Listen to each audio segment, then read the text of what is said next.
Shalom, damai di hati.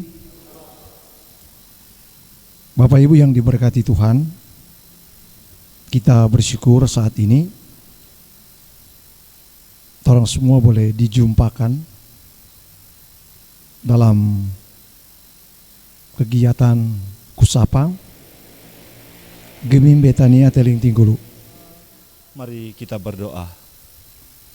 Mengucap syukur, berterima kasih kepadamu ya Tuhan, karena Engkau telah memberikan waktu mengumpulkan kami pelayan khusus Jemaat Gemim Betania Teling Tingkulu dalam kegiatan Kusapa di malam hari ini. Terima kasih ya Tuhan, Engkau telah menyertai kami dalam perjalanan hingga tiba di rumah-Mu yang kudus ini dengan tidak kurang satu apapun. Kami akan memulaikan kegiatan di malam hari ini. Untuk itu ya Tuhan, kami mohon Engkau yang akan menuntun menyertai kami dalam kegiatan Kusapa di malam hari ini. Terlebih khusus kami mendoakan untuk hamba-Mu Bapak Pendeta Andrio Awi STH yang akan memimpin, akan menjadi pembicara di malam hari ini. Dan biarlah kami semua akan lebih memahami apa maksud dan tujuan kami hidup dalam kehidupan ini. Engkau akan memberikan hikmat, akal budi kebijaksanaan bagi Bapak Pendeta bersama dengan kami yang hadir untuk mengikuti kegiatan Kusapa di malam hari ini. Kegiatan Kusapa di malam hari ini hanya kami taruhkan dalam tangan-Mu yang penuh kasih ya Tuhan, di dalam nama anak-Mu Yesus Kristus, Tuhan dan Juru Selamat kami yang hidup. Amin. Silakan duduk. Selanjutnya kita akan masuk dalam pembahasan. Untuk tema bulanan kita adalah membina persekutuan gereja yang tahan uji, dan yang menjadi tema mingguan tersalib di antara dua penyamun. Di saat ini telah hadir Bapak Pendeta Andrio Max Rio Awu STH.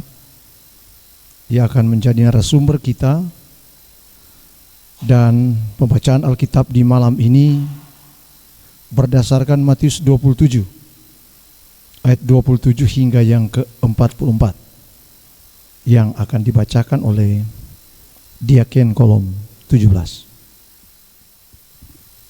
Matius 27 ayat 27 sampai ayat yang ke-44. Di bawah dua perikop, Yesus diolok-olokan, Yesus disalibkan.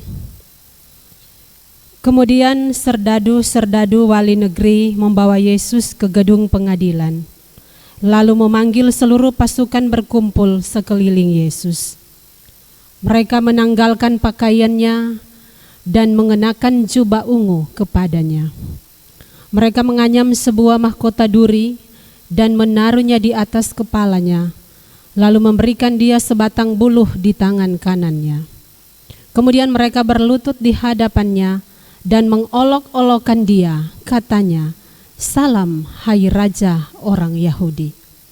Mereka meludahinya dan mengambil buluh itu dan memukulkannya ke kepalanya. Sesudah mengolok-olokkan dia, mereka menanggalkan jubah itu daripadanya dan mengenakan pula pakaiannya kepadanya. Kemudian mereka membawa dia keluar untuk disalibkan.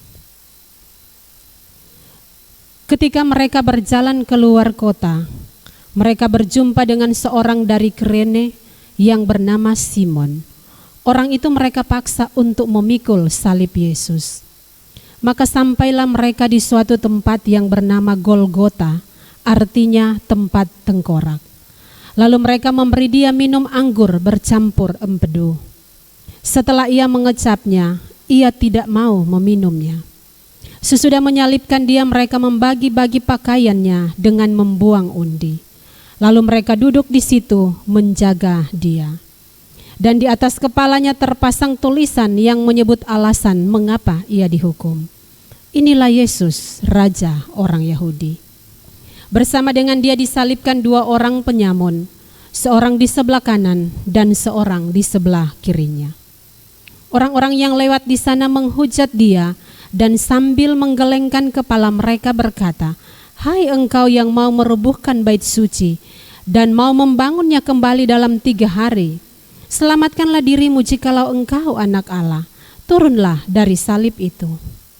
Demikian juga imam-imam kepala bersama-sama ahli-ahli Taurat dan tua-tua mengolok-olokkan dia, dan mereka berkata, orang lain ia selamatkan, tetapi dirinya sendiri tidak dapat ia selamatkan.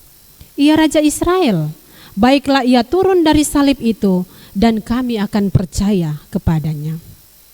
Ia menaruh harapannya pada Allah, baiklah Allah menyelamatkan dia, jikalau Allah berkenan kepadanya. Karena ia telah berkata, aku adalah anak Allah. Bahkan penyamun-penyamun yang disalibkan bersama-sama dengan dia, mencelanya demikian juga. Demikian firman Tuhan. Selanjutnya kita akan masuk dalam pembahasan, penyampaian materi akan disampaikan oleh Bapak Pendeta terkait alasan pemilihan tema, kemudian teks Alkitab, makna dan implikasi firman. Terima kasih saudara-saudara. Puji Tuhan kita dipertemukan kembali, dan sebagaimana pendahuluan tadi, bagian atau perikop yang menjadi pokok diskusi percakapan kita saat ini, saya kira tidak terlalu sulit untuk dipahami.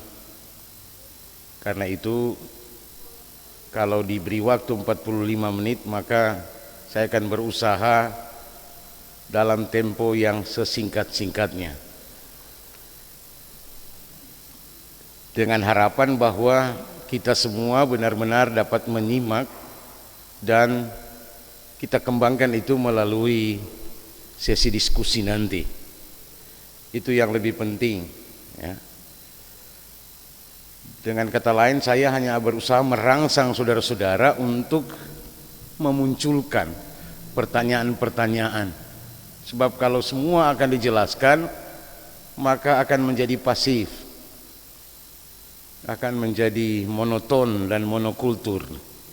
Ya, harusnya kita jadi dialog. Ya. Jadi baik, saya mulai. Tema kita bulanan ini, dalam 2 bulan ke depan ini, harus kita sempurnakan, yaitu membina persekutuan gereja supaya tahan uji. Bukan membina persekutuan gereja yang tahan uji. So tahan uji mau bina apa leh? Kan?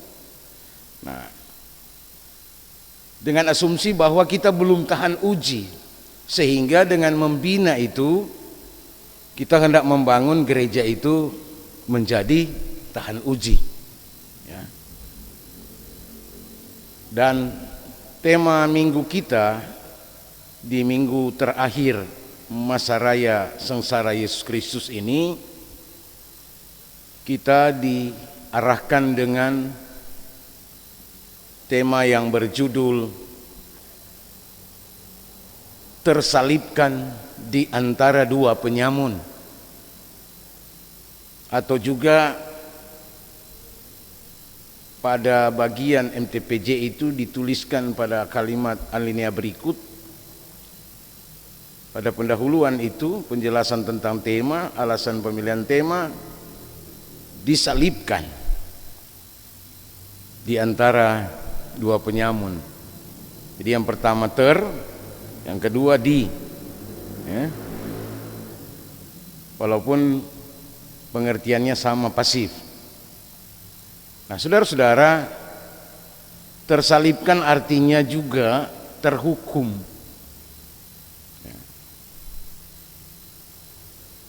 Sebab salib itu merupakan sarana penghukuman yang terbilang sangat kejam,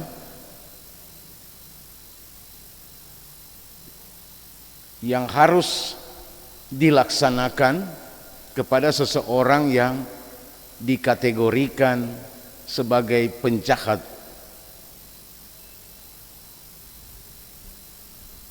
penjahat yang sangat jahat, katakanlah.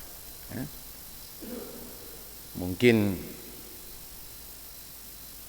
Torampe penatua Oi Kurnia lebih tepat mencari kata-kata untuk itu. Jadi penjahat kelas kakap, seorang kriminal. Padahal Yesus sendiri bukanlah dituduhkan perkara yang bersifat kriminal, mencuri, membunuh, ataupun memberontak, merampok. Dia hanya dituduhkan sebagai menghujat nama Allah. Ya. Seharusnya dia diadili menurut hukum agama.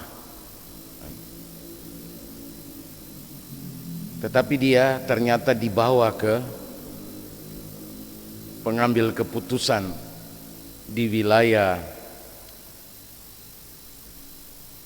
gubernur yang bernama Pilatus.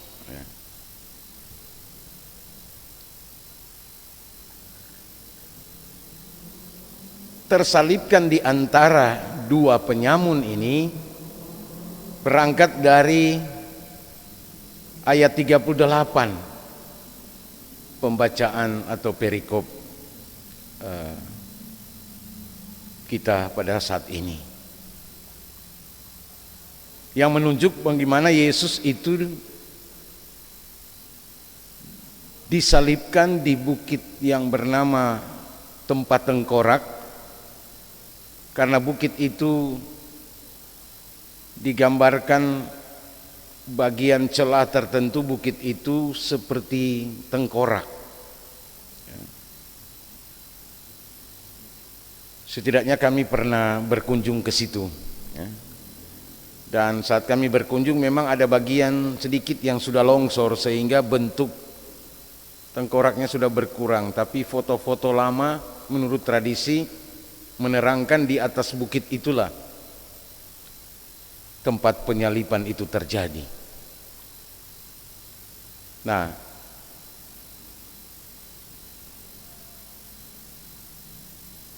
disalibkan di antara dua penyamun berarti Yesus disejajarkan dengan para penjahat, yaitu para pelaku kriminal. Di antara ini, kata di antara itu sebetulnya mengandung berbagai makna. Di antara artinya diapit, di tengah-tengah, atau juga mau menggambarkan di antara itu artinya merupakan satu tanda simbolik bahwa Yesus juga dikategorikan sebagai penjahat yang lebih hebat dari dua penjahat di samping kiri dan samping kanannya.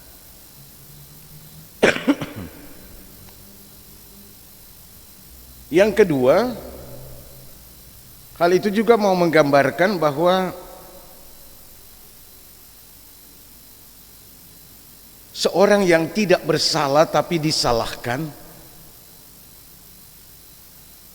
adalah simbolik tentang kedudukan Yesus sebagai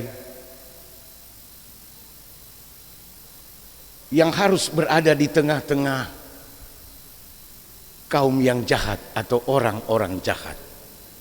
Karena kalau lihat dia di antara berarti di posisi tengah. Dan juga sekaligus mengandung simbolik bahwa dia adalah figur yang memperdamaikan antara semua yang jahat. Ya. Nah, karena itu tema ini sebetulnya mau mengarahkan kita untuk melihat teologi salib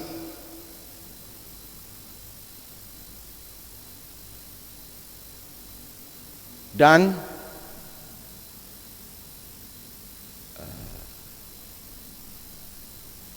kedudukan Yesus ketika dia disebutkan disalibkan di antara dua penyamun.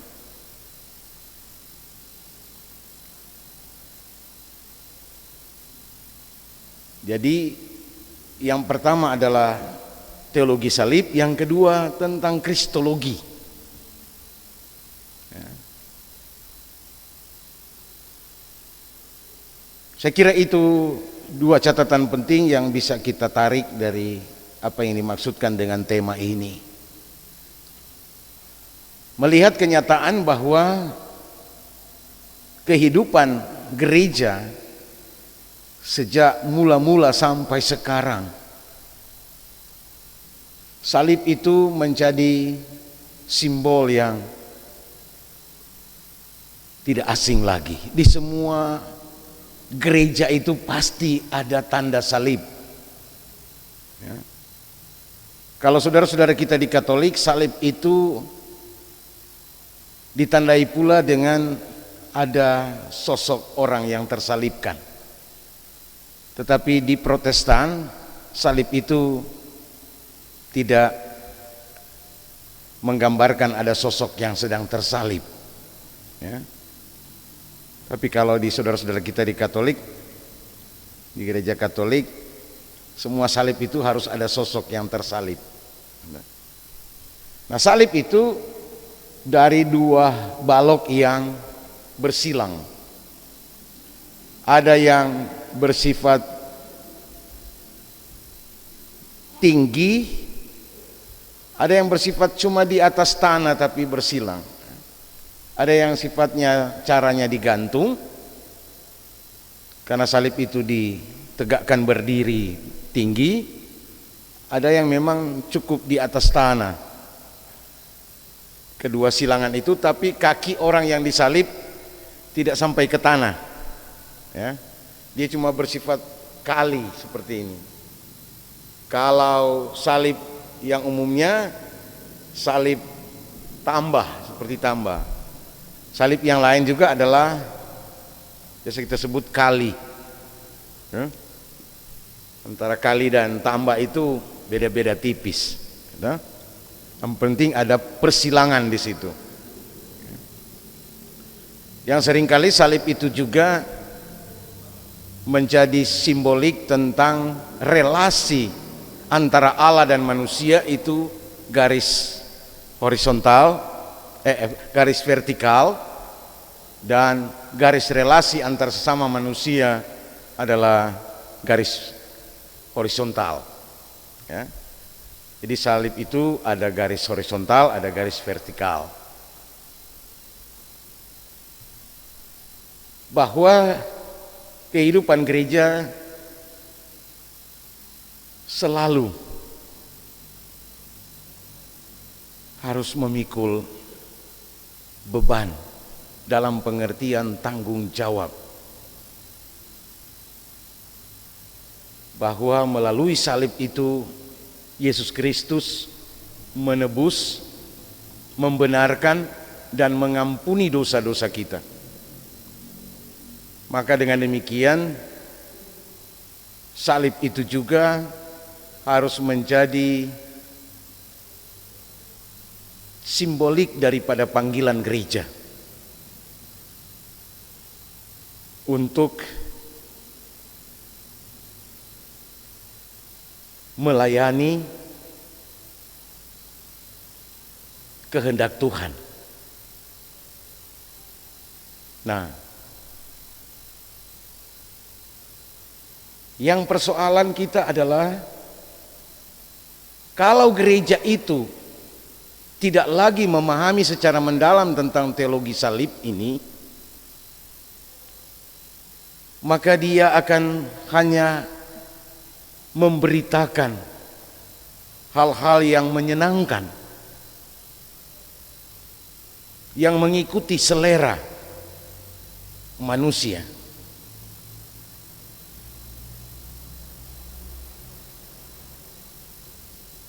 Dengan demikian gereja telah mengabaikan panggilannya untuk menanggung penderitaan. Gereja itu bukan gedung, tapi saudara dan saya ataupun institusi. Dalam hal ini kebersamaan di mana kita bersekutu yang kita namakan sebagai Gereja Masih Injili di Minahasa.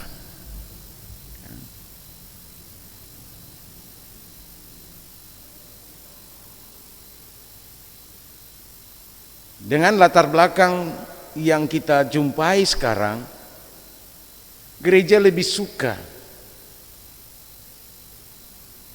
memberitakan hal-hal yang menyukakan atau menyenangkan, mengikuti selera pendengar. Hal seperti itu tidak ada bedanya dengan peran motivator.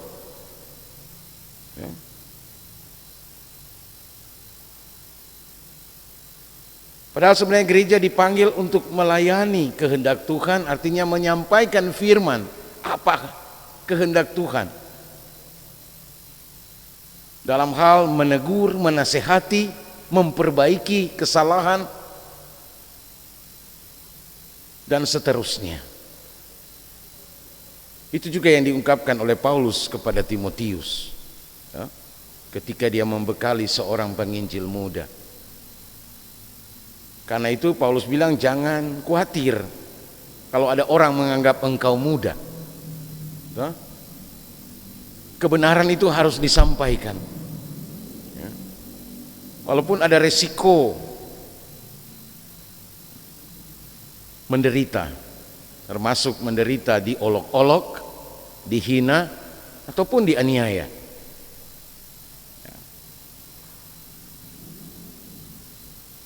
Nah, jangan sampai gereja melupakan prinsip ini, bahwa menyampaikan kabar baik adalah kabar kebenaran. Menyampaikan kebenaran itu dalam realita banyak menghadapi tantangan. Bahkan para penginjil sudah memperlihatkan secara jelas, Yesus yang tidak didapati satu kesalahan pun tetap disalahkan.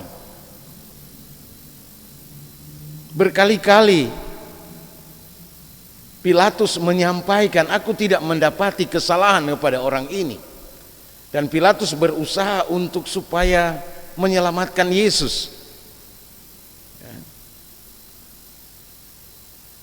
Tetapi kenyataan seperti itulah yang mau diperlihatkan para penginjil mula-mula, termasuk Matius, Markus, Lukas, dan Yohanes, bahwa begitulah kenyataan kehidupan gereja, yang juga harus berani atau sedia dan belajar menerima kenyataan-kenyataan, diolok-olokkan, dihina, ataupun dianiaya.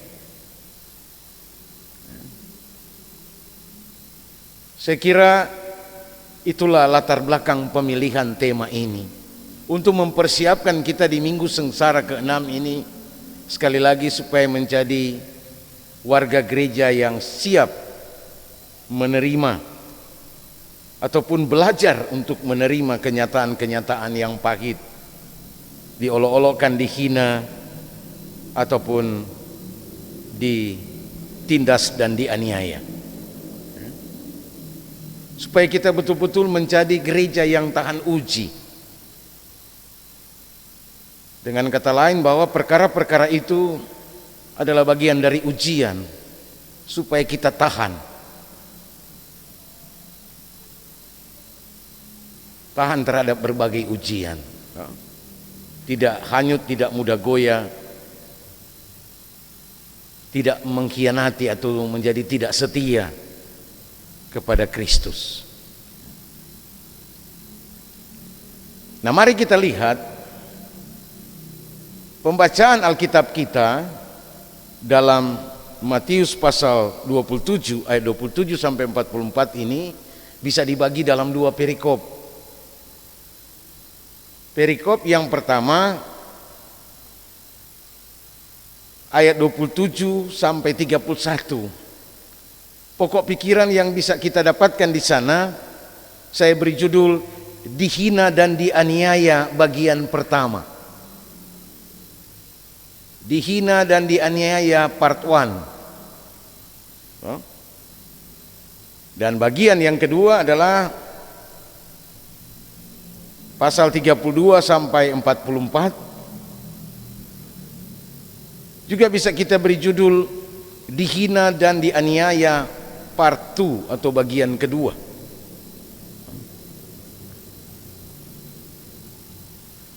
Nah, di antara dua bagian ini ada dua sisipan. Dua sisipan itu adalah keterangan bahwa ketika mereka keluar dari ruang pengadilan, keluar dari kota Yerusalem, mereka menjumpai ada seorang yang bernama Simon dari Kirene. Lalu memaksakan Simon untuk memikul salib Yesus. Karena sangat mungkin itu terjadi karena Yesus tidak sanggup lagi memikul salibnya. Dan para serdadu atau pasukan yang mengawal Yesus pasti tidak mau memikul beban itu. Karena itu mereka mencari siapa saja secara acak, siapa saja yang dijumpai. Ya. Ada kata dipaksa di situ. Ya. Berarti ada penolakan, tapi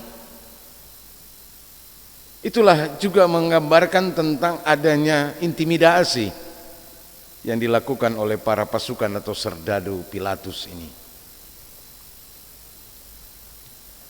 Sisipan yang kedua adalah tema kita, keterangan bahwa Yesus disalibkan di antara dua orang penyamun, yang satu di sebelah kanan, yang satu di sebelah kiri. Nah, penghinaan dan penganiayaan seperti apa yang dialami Yesus bagian pertama itu? Yang pertama kepadanya ketika dia diserahkan kepada pasukan-pasukan, jubahnya bajunya ditanggalkan, kemudian diganti dengan biasa itu disebut juga kain seragam pasukan atau serdadu Pilatus, no? Yang merah keunguan begitu. Itu tapi pada dasarnya itu berwarna merah. Para penafsir sepakat itulah yang dipakaikan kepada Yesus untuk menggambarkan dia sebagai seorang raja, dan memakaikan kepadanya menganyam sebuah mahkota duri, ya, yang ditaruh di atas kepala. Pasti waktu dong taruh bukan taruh pelang-pelang cuma di atas rambut, kan? Lalu kepadanya juga diberikan sebatang bulu atau sebatang kayu untuk menggambarkan dia sebagai seorang raja. Nah, tapi kemudian juga sebenarnya dia dianiaya. Ketika mereka memberi hormat kepadanya, mereka meludahi dia, lalu mengambil bulu itu, lalu toki pada kepala. Bayangkan kepala itu ada mahkota duri, kasih toki, ya kan? Berarti masuk mahkota duri itu, dan sudah pasti menyebabkan luka atau pendarahan, ya.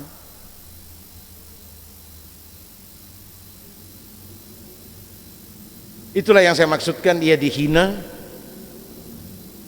sekaligus dianiaya, pertama-tama oleh para pasukan atau serdadu Pilatus, atau kita sebut tentara Romawi.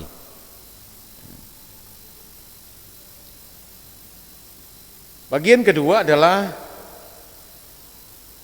penganiayaan dan penghinaan juga masih dilakukan oleh para pasukan atau serdadu Pilatus itu. Tetapi juga orang-orang yang lewat di situ saat Yesus disalibkan melemparkan kata-kata yang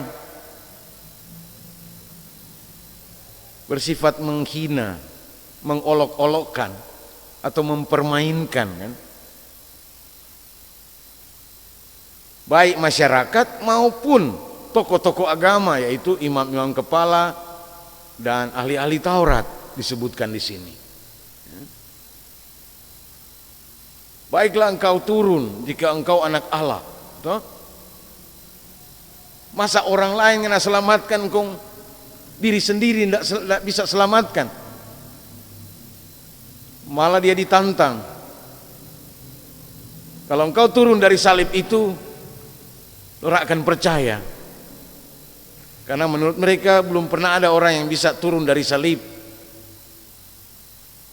dengan sendirinya. Karena disalibkan itu digantung, dipaku, di mana orang tidak berdaya lagi, tidak bisa bergerak. Memang tangan dan kaki diikat, lalu dipaku. Dipaku itu mungkin pakunya sebesar jari telunjuk saya, bukan paku seperti buatan pabrik sekarang. Paku dulu itu diproses sangat tradisional, dibakar, kemudian tidak ada paku-paku kecil zaman dulu.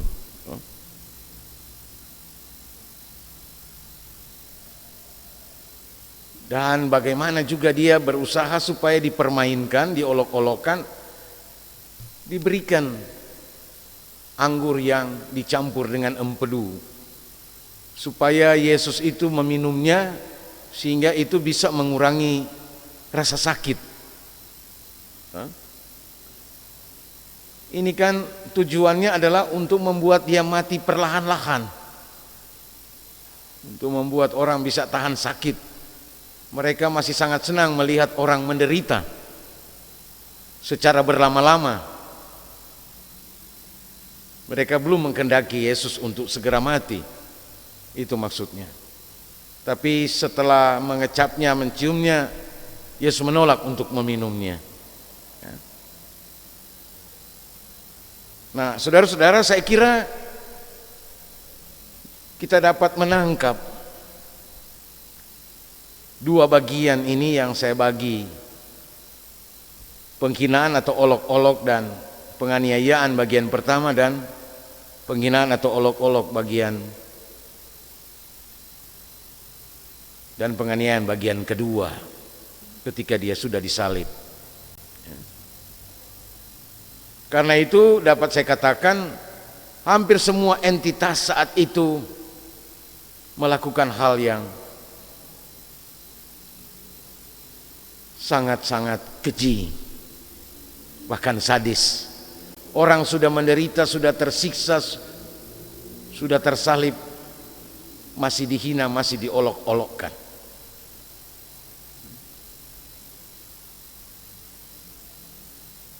Inilah cerita yang terekam oleh penginjil Matius, yang menurut tradisi dia inilah si Lewi pemungut cukai yang menjadi salah satu murid Yesus. Ya.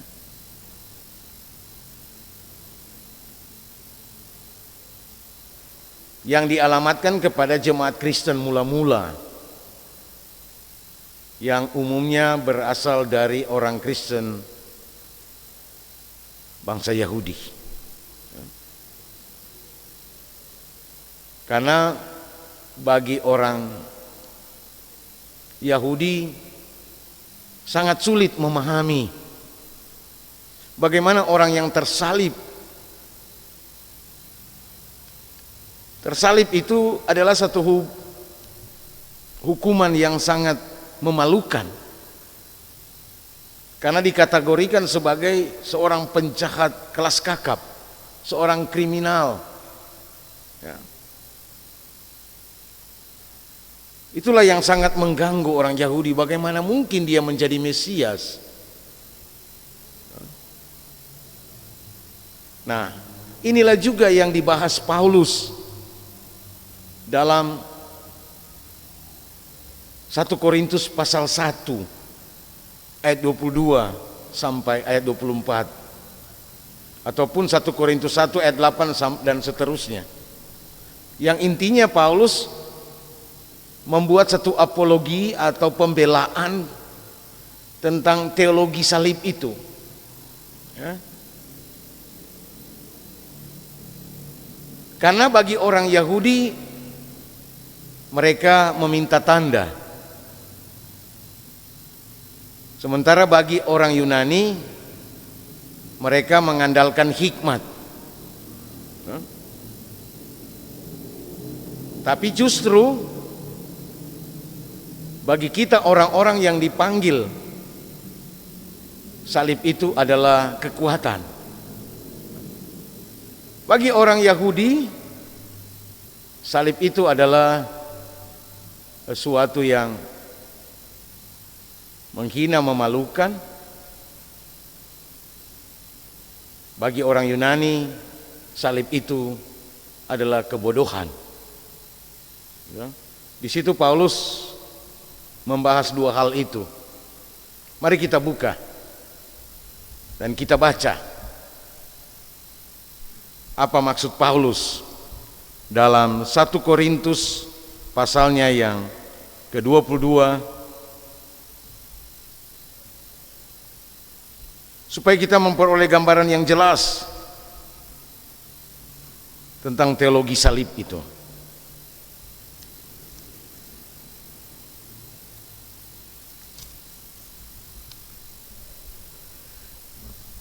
Saya bacakan mulai 1 Korintus 22, 1 Korintus 1 ayat 22. Orang-orang Yahudi menghendaki tanda dan orang-orang Yunani mencari hikmat. Tetapi kami memberitakan Kristus yang disalibkan. Untuk orang-orang Yahudi suatu batu sandungan, satu kebodohan, satu yang memalukan. Dan untuk orang-orang bukan Yahudi satu kebodohan. Tetapi untuk mereka yang dipanggil, baik orang Yahudi maupun orang bukan Yahudi, Kristus adalah kekuatan Allah dan hikmat Allah. Sebab yang bodoh dari Allah, ini yang penting, yang bodoh dari Allah lebih besar hikmatnya daripada manusia, dan yang lemah dari Allah lebih kuat daripada manusia. Justru kebodohan dan kelemahan itu bagi Allah adalah satu hikmat dan kekuatan. Begitu. Inilah pemikiran yang terbalik yang berusaha diartikan oleh Paulus. Dan karena itu Paulus mau mengajarkan supaya semua orang sadar untuk tidak bermegah atau tidak memegahkan diri, kecuali bermegah di dalam Tuhan. Gitu. Jadi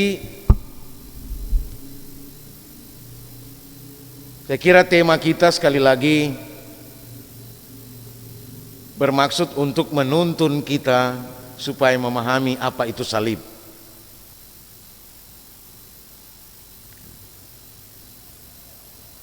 Sekaligus juga bahwa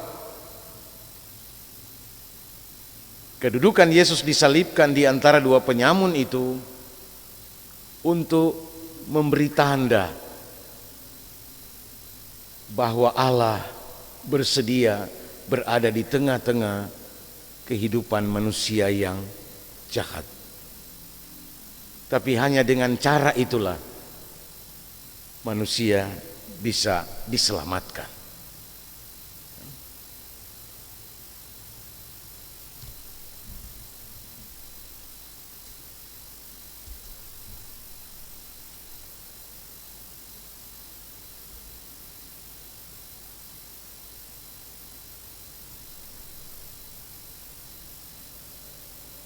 Di antara dua penyamun itu juga bisa menjadi simbolik penghinaan atau mempermalukan. Tapi yang kedua juga sebagai pengantara bagi semua yang jahat dan sekaligus sebagai penggenapan nas kitab suci. Oh, ia akan diperhitungkan di antara penyamun. Dan diperhitungkan sebagai penjahat. Jadi memang Matius sangat juga menekankan pada hal-hal yang bersifat kegenapan kitab isi, nas kitab suci. Gitu. Saya kira itulah beberapa hal yang bisa disampaikan pada kesempatan ini.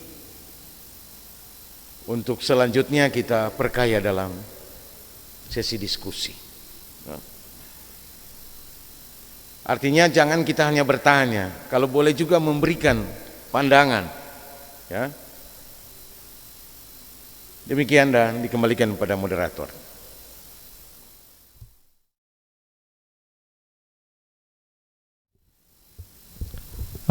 Terima kasih.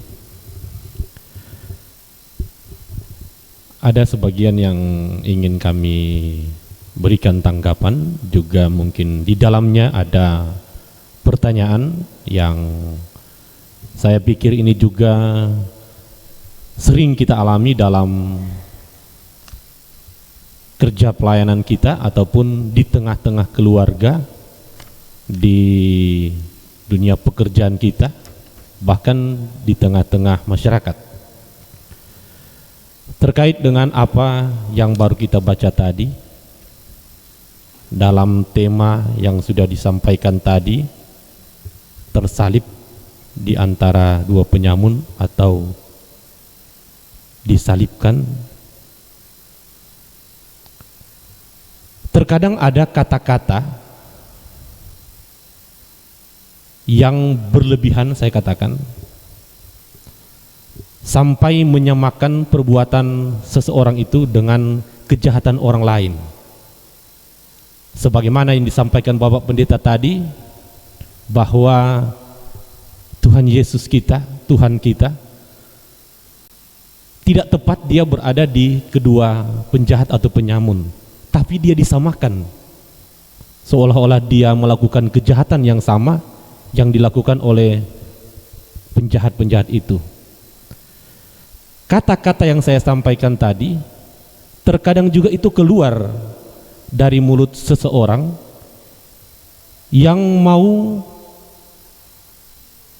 menyamakan seolah-olah perbuatan seseorang itu sama dengan kejahatan yang dilakukan oleh orang lain, padahal kalau menurut pandangan kita terlalu berlebihan, sehingga secara tidak langsung perbuatan yang dialami Yesus itu kita juga lakukan bagi orang lain dalam wujud yang lain seperti yang saya sampaikan tadi. Di sini kita sebagai pelayan khusus ataupun jemaat,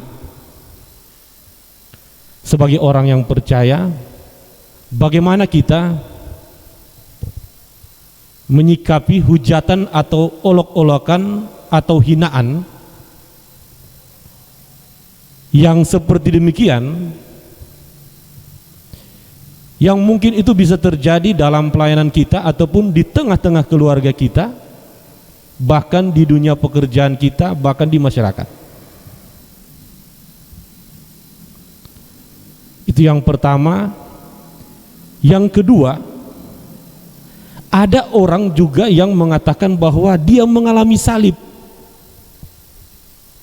namun sebenarnya itu akibat dari kejahatan yang dia lakukan Ya ada kan istilah tabur tuai.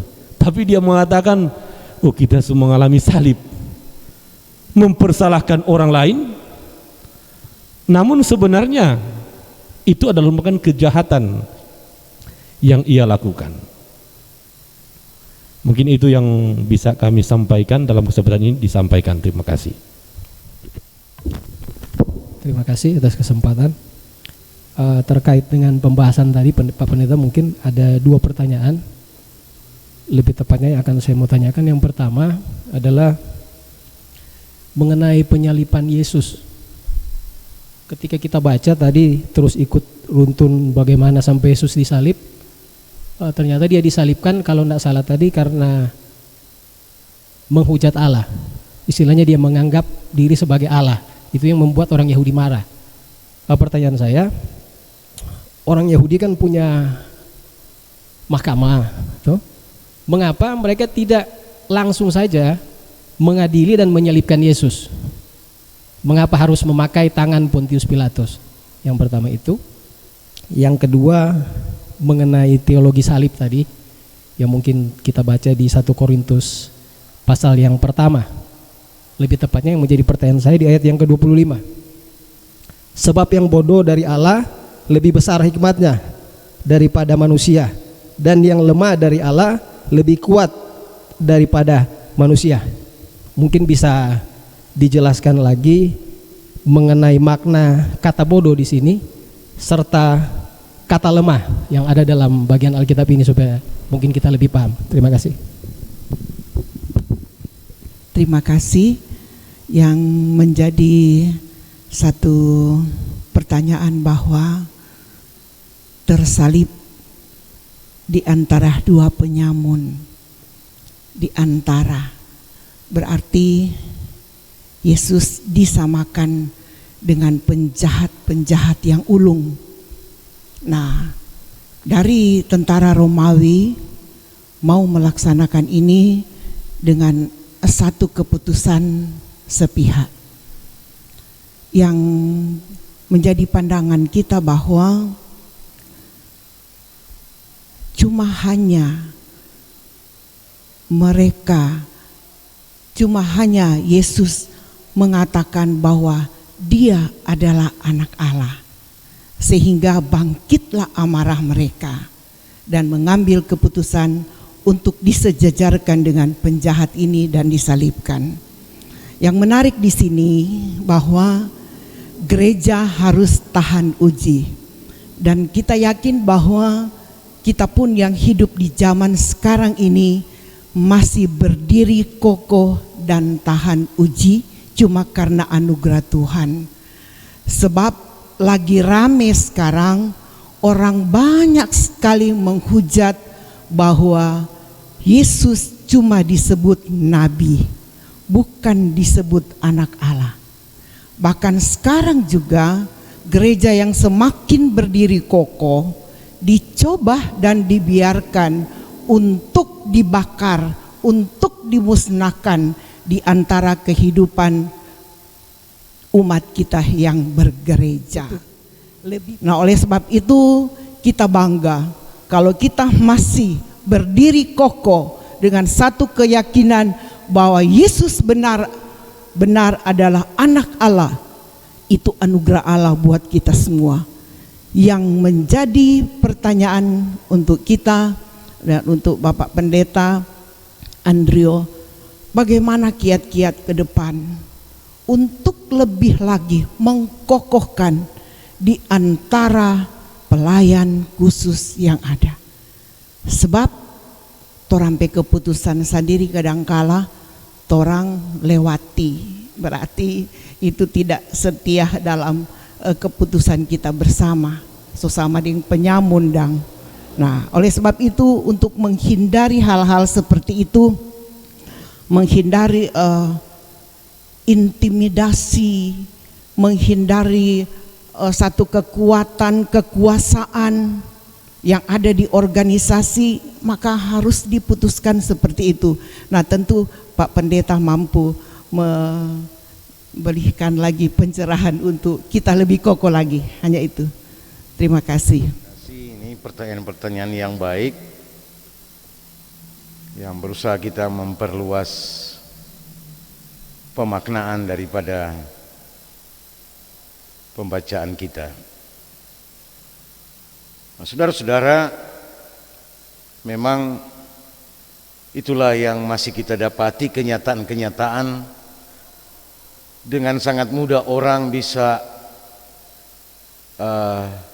membuat generalisasi terhadap satu persoalan, terhadap satu perkara, tanpa menelusuri ataupun menganalisis secara objektif, telah membuat satu klaim atau pernyataan menyamakan perbuatan seseorang dengan yang lainnya.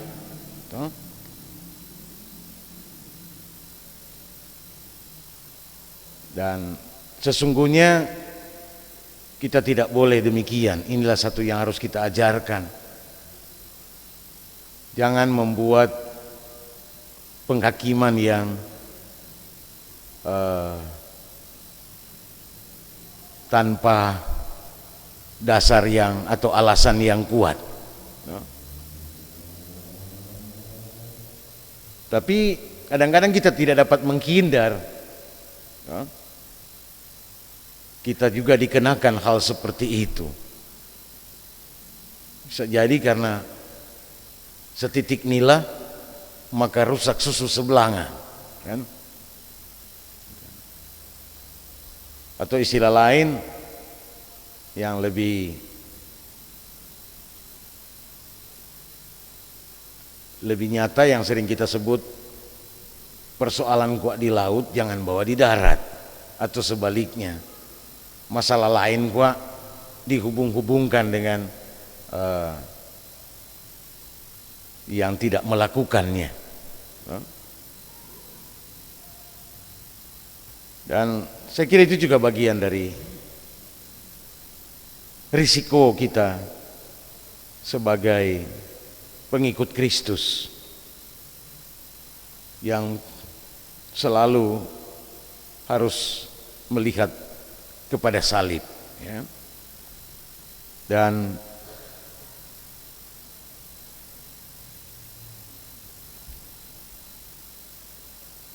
ada yang masih suka mengkambing hitamkan salib, kan? Padahal dia salah sendiri, dia dosa sendiri, terus dia harus menghadapi konsekuensi itu, tapi katakan itu, ini so kita salib, kan? Begitu mudahnya orang mengkambing hitamkan salib, kan? Jadi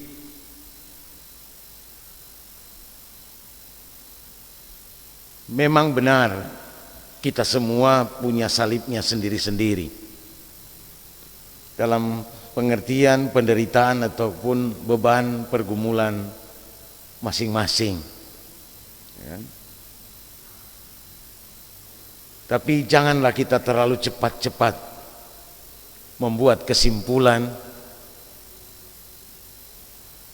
Jangan sampai justru itu menambah beban, karena kita menipu diri kita sendiri, terlebih menipu Tuhan. Terampai kelalaian, terampai kesalahan harusnya kita akui, sehingga kita menerima hal seperti ini, kan? Sehingga menghadapi pergumulan atau beban seperti ini. Jangan katakan itu memang so kita pesalib, ya.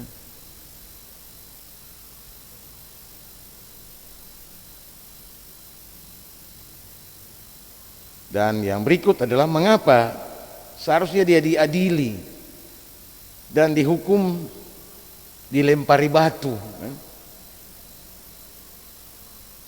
Biasanya kalau hukuman melanggar tradisi keagamaan Yahudi itu dirajam ataupun dilempari batu sampai mati. Tapi ini disalibkan, ya. Tapi itulah yang saya singgung tadi, bagian dari penggenapan isi kitab suci, isi nas kitab suci kan, yang menggolongkan Yesus sama seperti para penjahat. Ya. Tapi hal itu juga sebetulnya mau menggambarkan para ahli Taurat, imam-imam kepala dan tua-tua itu mau cuci tangan. Ya. Mereka tahu Yesus pasti tidak bersalah. Dan dari tengah malam sampai pagi mereka sidang, ya, mencari apa yang harus disalahkan kepada dia. Hanya dua, ia menyebut sebagai Raja Israel, Raja orang Yahudi, dan walaupun itu tidak pernah keluar dari kata Yesus. Dan menyebut dirinya sebagai anak Allah. Ya.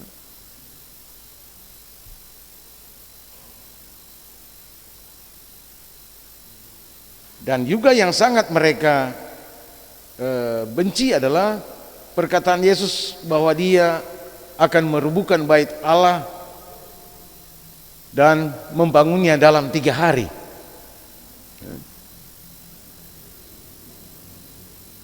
Itu kan juga jadi bahan olok-olokan waktu dia disalib.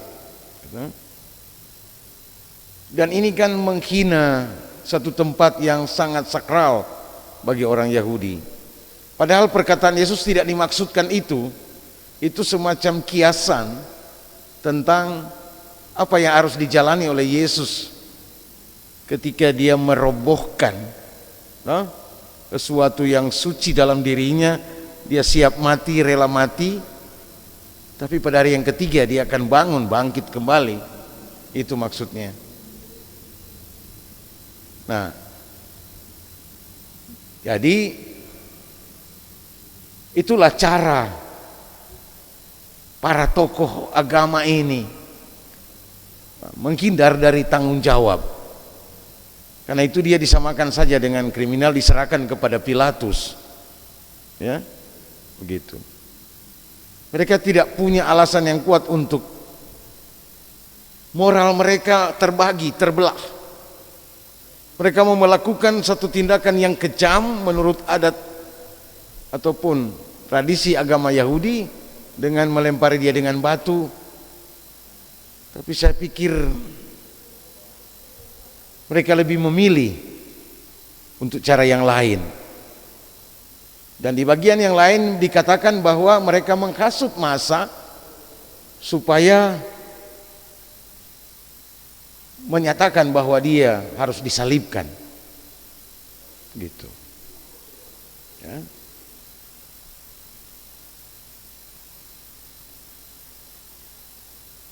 Sehingga ketika Pilatus membuat pilihan apakah membebaskan seorang yang menurut tradisi dalam hari raya Pondok Daun itu ada yang diberikan rehabilitasi atau pengampunan. Sekarang disuruh pilih, dan mereka memilih, dan itulah masa yang sudah dihasut oleh ahli-ahli Taurat dan atau para tokoh agama, para rohaniawan, termasuk tua-tua. Sehingga masa itu berteriak, salibkan dia, bebaskan Barabas.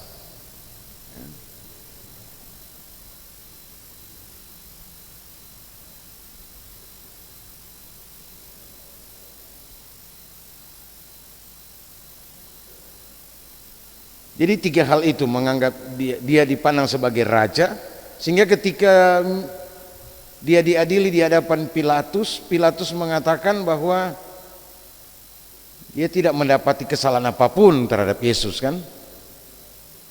Dan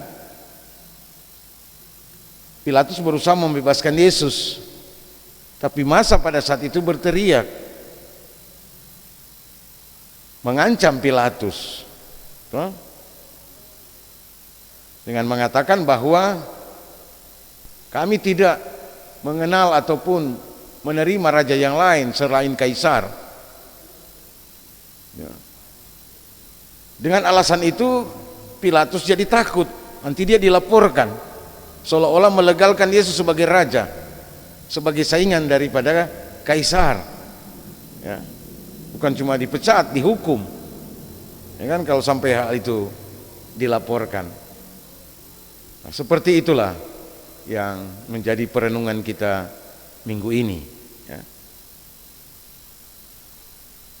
Jadi tuduhan kepada Yesus itu anak Allah, raja orang Yahudi, sehingga di atas salib itu ada kata-kata penghinaan. Ya. Masa raja orang Yahudi disalibkan? Ya. Itu kata penghinaan.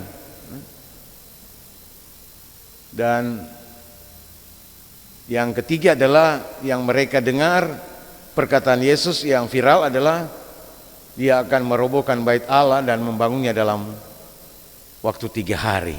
Kan? Itu sangat menggambarkan ada satu kesombongan. Padahal kata-kata itu tidak dimaksudkan demikian. Nah, saudara-saudara, dalam kota Roma kuno ditemukan ada sebuah coretan atau grafiti, ya, yang berjudul, ada tulisan di sana Alexamenos, tulisannya Alexamenos, ya. Seorang yang sedang menyembah sujud terhadap seseorang yang berkepala keledai. Ya. Itulah sindiran yang sangat-sangat menghinakan tentang orang Kristen.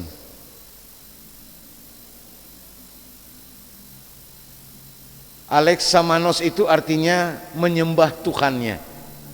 Jadi seorang yang sedang menyembah, tapi yang berdiri yang disembah itu badan tubuh manusia, tapi kepala keledai. Artinya apa? Keledai itu dianggap binatang bodoh. Itu grafiti atau coretan yang ditemukan dalam reruntuhan tembok-tembok atau dinding kota Roma kuno. Itu penghinaan kepada orang Kristen yang menyembah manusia berkepala keledai.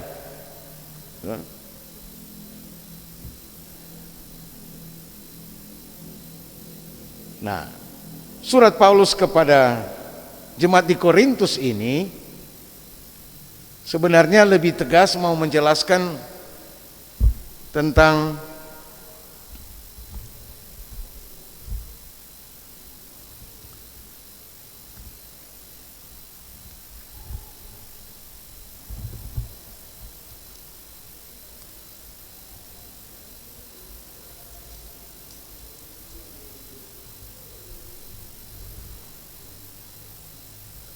ayat 29 sampai ayat 31 dalam 1 Korintus pasal 1. Saya bacakan. Supaya jangan ada seorang manusia pun yang memegahkan diri di hadapan Allah. Tetapi oleh Dia kamu berada dalam Kristus Yesus, yang oleh Allah telah menjadi hikmat bagi kita. Ia membenarkan dan menguduskan dan menebus kita. Karena itu seperti ada tertulis, barang siapa yang bermegah, hendaklah ia bermegah di dalam Tuhan. Ya. Jadi orang-orang Yahudi bermegah selalu kalau mereka melihat tanda. Mereka lebih suka kalau ada tanda-tanda, ya, ada keajaiban-keajaiban. Seperti yang diucapkan oleh para imam dan ahli-ahli Taurat itu toh. Kalau dia berani bisa turun, barulah kami akan percaya. Kalau ada keajaiban, baru orang percaya.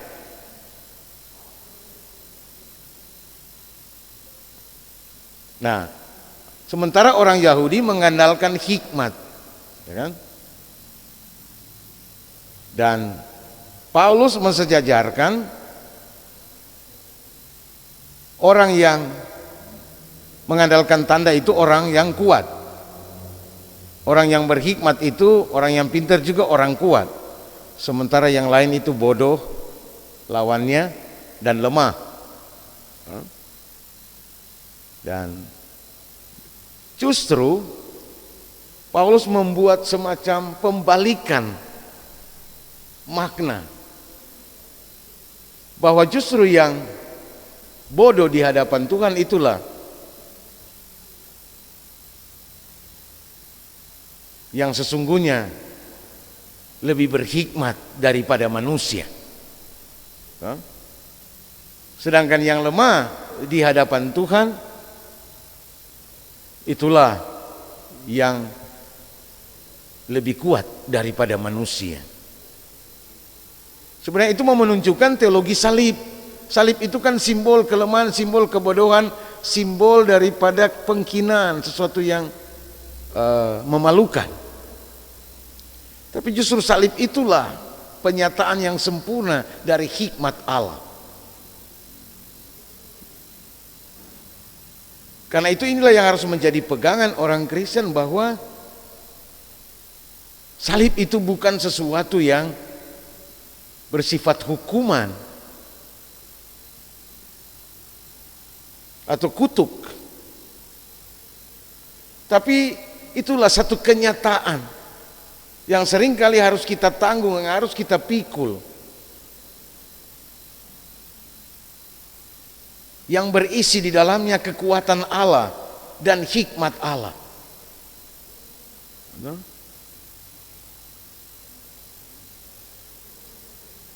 Berbeda dengan hikmat dalam Alkitab. Hikmat dalam Alkitab itu takut akan Tuhan. Tapi kalau orang Yunani memahami hikmat itu pengetahuan, ya, kemampuan seseorang untuk mengatasi persoalan selalu dengan mengandalkan logika, memecahkan masalah selalu dengan logika. Padahal tidak semua masalah dapat diselesaikan oleh logika. Dan karena itu menurut Paulus sebenarnya salib itu tidak bisa ditangkap oleh logika, tidak bisa diterima oleh logika. Dia hanya dapat diterima oleh iman. Dan iman itu melampaui logika.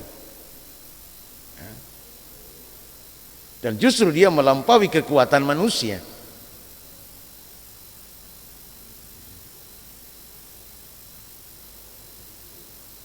Dan ada pesan moral Paulus bahwa karena itu janganlah kita semau-maunya atau berusaha untuk memegahkan diri di hadapan Tuhan.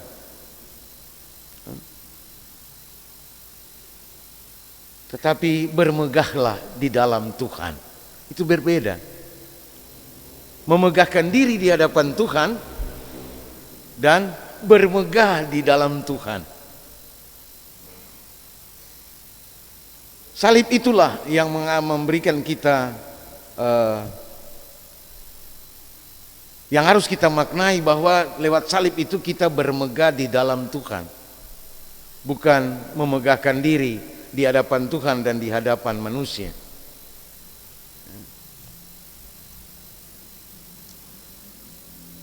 Jadi yang menjadi pertanyaan kita juga, seperti disampaikan oleh Penatua Femi tadi,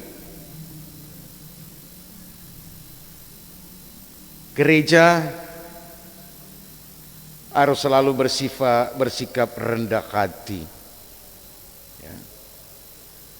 Karena kita inilah sesungguhnya penjahat-penjahat, dan Yesus ada di tengah-tengah kita. Dalam Injil Lukas diceritakan secara berbeda. Bukan kedua penyamun itu yang turut menghina Yesus, tapi cuma salah satu. Dan salah satu justru menegur sahabatnya, sesama penjahat,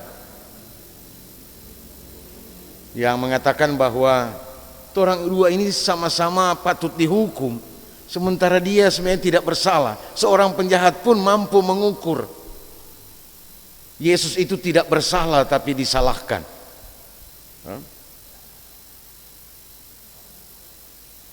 Ketika temannya menghina Yesus, dia menegur temannya, dan dia bermohon kepada Yesus supaya dia ingat, supaya Yesus ingat kepadanya. Tapi Yesus jawab, hari ini juga engkau telah bersama-sama aku di Firdaus. Firdaus itu adalah sorga. Walaupun banyak penafsir mengatakan supaya jangan langsung menunjuk itu pada sorga, tapi satu keadaan yang damai sebetulnya. Keadaan damai supaya yang bersangkutan itu tenang dalam menghadapi penderitaan di salib. Nah,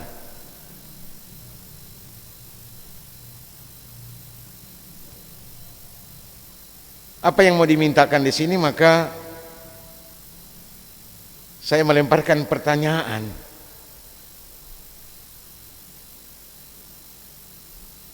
Tentang peran dan posisi gereja. Ya. Kita ini berpihak di mana? Apakah kita berpihak pada orang-orang yang lemah, orang-orang yang hina, tak berdaya, atau yang termarginal? Atau justru kita lebih banyak berpihak kepada yang kuat, yang hebat, yang terpandang?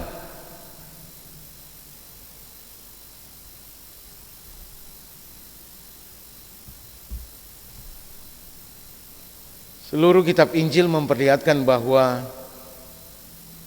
Yesus disalahkan kendati dia tidak bersalah. Dan inilah yang seringkali disebut kebenaran bisa disalahkan.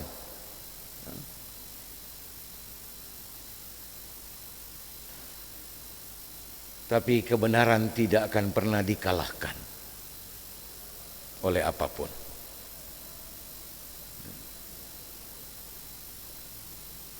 Dan inilah yang harus menjadi prinsip gereja.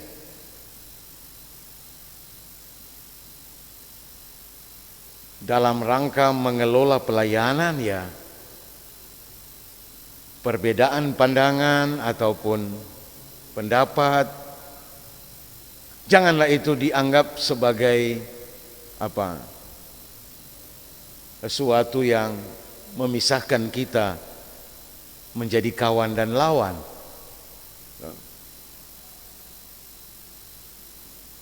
Tapi seharusnya itu membuat kita menjadi lebih arif untuk mau menghargai, untuk membangun jiwa kita yang lebih kuat dan besar. Walaupun pemikiran pendapat saya mungkin terbaik di antara semua pendapat yang ada, tapi tidak diterima. Terkadang risiko ini harus kita hadapi seperti yang dihadapi oleh Yesus. Belajar menerima kenyataan-kenyataan yang pahit. Melatih diri supaya menjadi gereja yang tahan uji.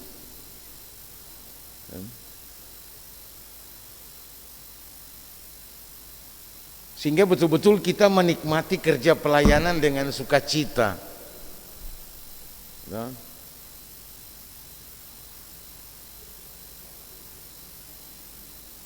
Bisa saja di dalam tubuh gereja ada kubu-kubu. Dari dulu ada itu. Paulus juga menghadapi itu, jemaat di Korintus kan, kelompok-kelompok gitu. Nah, kita harus mampu mengolah itu.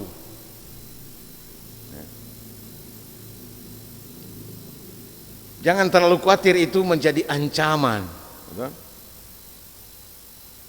tetapi jadikan itu sebagai momentum untuk berefleksi dan membangun kepribadian yang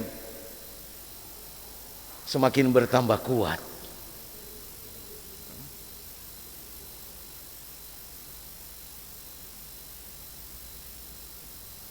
Karena kita juga menghadapi kenyataan ketika gereja itu membiarkan bibit-bibit konflik bertumbuh, maka tidak jarang terjadi hal itu menimbulkan apa? Kejenuhan daripada jemaat untuk bersama-sama, untuk mau aktif dalam persekutuan. Karena terkadang juga mereka akan memunculkan pemikiran, sama Jokote, gitu.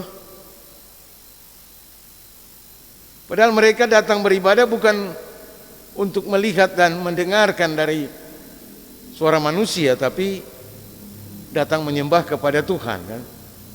Tapi karena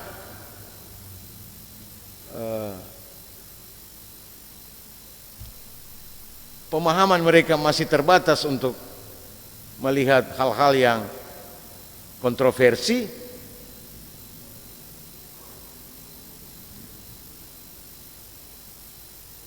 sehingga sangat mudah tergoda untuk pindah, cari tempat pelarian, ya?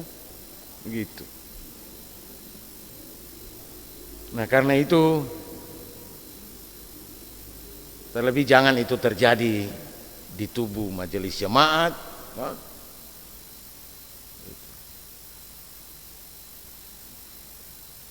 Kadang-kadang memang terjadi seperti itu, walaupun orang setuju, tapi ada yang tidak sependapat mungkin, sehingga tidak merespons dengan baik, katakanlah. Ya, jangan kita justru menganggap dia sebagai yang tidak setia atau mengkhianati, tapi kita dulu kalau ambil keputusan,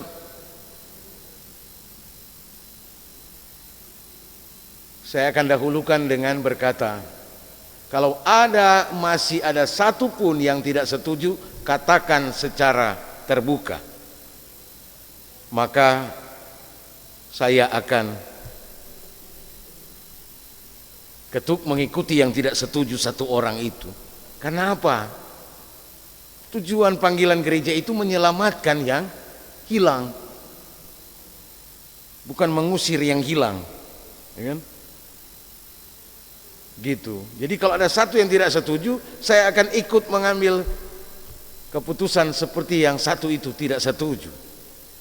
Nah, dalam pengertian supaya yang lain itu, yang 99% itu mengerti bahwa kita ada dalam panggilan pelayanan untuk menyelamatkan satu domba yang sedang tersesat itu. Jangan justru kita biarkan dia tersesat, ya? Tengah-tengah keputusan yang sulit. Tapi pada akhirnya ketika mengatakan demikian, justru semua setuju. Tidak ada yang mengatakan begitu lagi. Akhirnya tumbuh pengertiannya, kan? Aduh, cuma kita tuh tidak setuju. Dan seperti itu.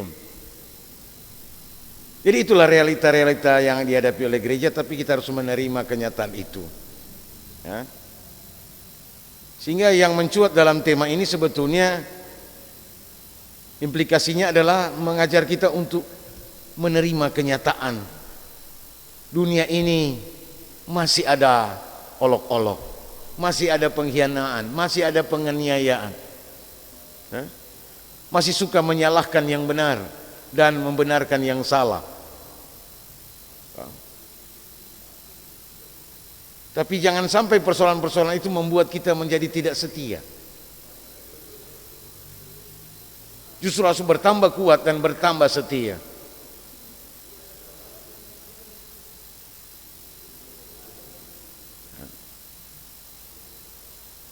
Gereja harus mampu menghadapi kenyataan-kenyataan yang pahit.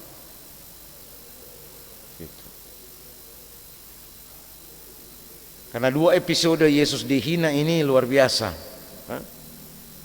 Cuma disisipkan di situ, ada yang dipaksa pikul salib, dengan Yesus salibkan di antara dua penyamun kan.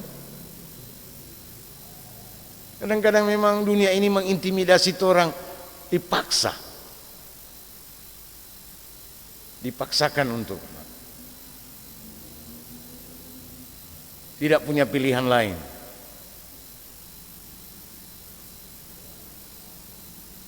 Jadi biarlah kita melihat bahwa seperti kata pepatah, tiap pasti ada baiknya. Setiap masalah, setiap pergumulan pasti ada baiknya untuk kita. Gitu. Saya kira itu yang dapat saya sampaikan. Terima kasih. Bapak Ibu, demikian untuk apa yang boleh disampaikan oleh Pak Pendeta, dan tentunya orang berharap kita semakin diperlengkapi dalam pemahaman ini. Dan terima kasih Pak Pendeta untuk pemaparannya bagi kita sekalian, bahkan juga partisipasi aktif dari Bapak Ibu sekalian. Kita akan masuk. Mari kita berdoa. Segala pujian syukur layak dipersembahkan kepadamu Tuhan, karena sesungguhnya kebaikan Tuhanlah yang boleh menyertai dalam kegiatan kunjungan sharing dan penggembalaan pada malam hari ini. Kami percaya apa yang boleh disampaikan oleh Bapak Pendeta Andrio Maxrio Awui STH membahas tentang apa yang akan disampaikan di minggu yang berjalan, di minggu sengsara yang ke-6. Semua ini karena perkenanan Tuhan. Kami bersyukur untuk kemurahan dan kebaikan Tuhan. Biarlah Tuhan sendiri yang akan menolong dan menyertai kami Tuhan, sebagai pelayan khusus, bahkan sebagai orang-orang yang telah menikmati kasih karunia dan kemurahan Tuhan lewat pengorbanan-Mu di kayu salib. Biar kami akan tahan uji Tuhan ketika kami mau melakukan kerja pelayanan yang ditanggung jawabkan oleh Tuhan kepada kami. Semakin kami menghadapi tantangan, kami semakin teguh dan tetap mengandalkan Engkau, menaruh segala harap kami kepada Tuhan, karena kami tahu Tuhan, Engkau pasti memberi kekuatan dan memberi kemenangan kepada kami. Terima kasih Tuhan, kami pun boleh memberikan persembahan syukur. Tuhan kiranya akan mengkuduskan apa yang sudah dipersembahkan, biar semuanya itu boleh menopang untuk kerja pelayanan di Jemaat Gemim Betania ini. Terpujilah Engkau Tuhan Yesus, kekal Engkau untuk selama-lamanya. Memberkati juga untuk pelayan khusus di rayon 3, mulai dari kolom 14, 15, 16, 17, 18, dan 19. Biarlah ya Bapa di surga, Engkau menganugerahkan kami semua hikmat dan pengertian. Terpujilah Engkau Tuhan, Engkau yang sudah menolong kami mulai dari awal sampai dengan selesai. Ketika kami akan kembali ke rumah kami masing-masing, biarlah Tuhan juga yang akan memberkati kami, sehingga kami boleh kembali dengan penuh selamat yang bersumber daripada-Mu. Ini doa syukur kami Tuhan, yang kami bawa dan naikkan kepadamu di dalam nama Tuhan Yesus, yang adalah Tuhan Juru Selamat kekasih jiwa kami. Amin. Salam sejahtera untuk kita sekalian. Shalom, damai di hati. Dengan berakhirnya program kunjungan sharing dan pengembalaan, maka kami menyampaikan banyak terima kasih kepada yang terkasih Bapak Pendeta Andrio Maxrio, Sarjana Teologia, sebagai pemateri kita di saat ini, juga kepada seluruh rekan-rekan pelayan khusus rayon 3 Jemaat Betania Teling Tingkulu, seluruh pelayan khusus dari kolom 1 sampai kolom 25, bahkan jemaat yang boleh mengambil bagian dalam program Kusapa di saat ini, disampaikan terima kasih dan sampai jumpa dalam kegiatan program kunjungan sharing dan pengembalaan di kesempatan yang lain. Sekian dan terima kasih.